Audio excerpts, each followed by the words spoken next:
Riyadh இந்திய சங்கம் 25வது ஆண்டு விழா கடந்த செப்டம்பர் 12ஆம் தேதியன்று சிறப்பாக நடைபெற்றது. ரியாத்தில் செயல்படும் முன்னணி சமூக சேவை அமைப்பான ரியாத் இந்திய சங்கம் தனது 25வது ஆண்டு வெள்ளி விழாவை டியூன்ஸ் இன்டர்நேஷனல் பள்ளியில் கொண்டாடியது. ரியாத் இந்திய சங்கத்தின் தலைவர் உமர் குட்டி தலைமையில் நடைபெற்ற இந்நிகழ்ச்சியை ரியாத் இந்திய தூதரகம் துணை தூதர் டாக்டர் அபுமதன் ஜார்ஜ் அவர்கள் தொடங்கி வைத்தார். செயலாளர் அருண்குமார் வரவேற்புரையாற்றினார். இப்ராஹிம் சுபுகான் வாழ்த்துரை வழங்கினார்.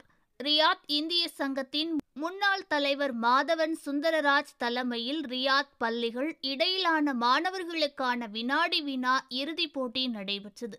ரியாத்தில் சமூக சேவையில் ஈடுபடுபவர்களுக்கு ரியாத் இந்திய சங்கம் அமைப்பு விருதுகள் வழங்கி கௌரவித்தது.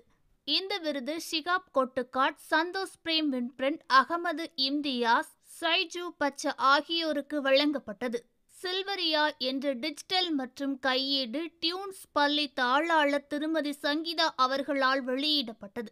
மேலும் ரியாத் இந்திய சங்கத்தின் 25வது ஆண்டுகால சாதனைகளை பதிவு செய்த ஆவணப்படமும் திரையிலிடப்பட்டது. சிறப்பு நிகழ்வாக இந்தியாவில் நலிவடைந்த ரியாத் இந்திய சங்கம் முன்னாள் உறுப்பினர் குடும்பத்திற்கு சுமார் 3,15,000 ரூபாயை ரியாத் இந்திய சங்க மனிதநேய குழுவினரால் வழங்கப்பட்டது. மேலும் தமிழ்நாடு புத்தூர் கிராம மக்களுக்கு ஆழ்துளை கிணறு அமைக்க 1,50,000 லட்சம் ரூபாய் காசோலையை ரியாத் இந்திய சங்கம் மனிதநேய குழுவினால் வழங்கப்பட்டது.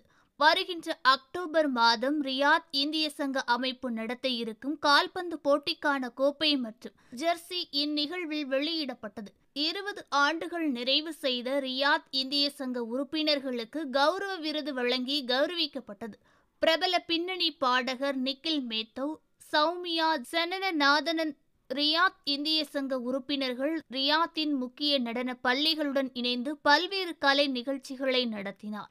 ரியாத் இந்திய சங்கம் வெள்ளி விழாவிற்கு வந்திருந்த அனைவருக்கும் இரவு உணவு வழங்கப்பட்டு நிகழ்ச்சி இனிதே நிறைவுற்றது.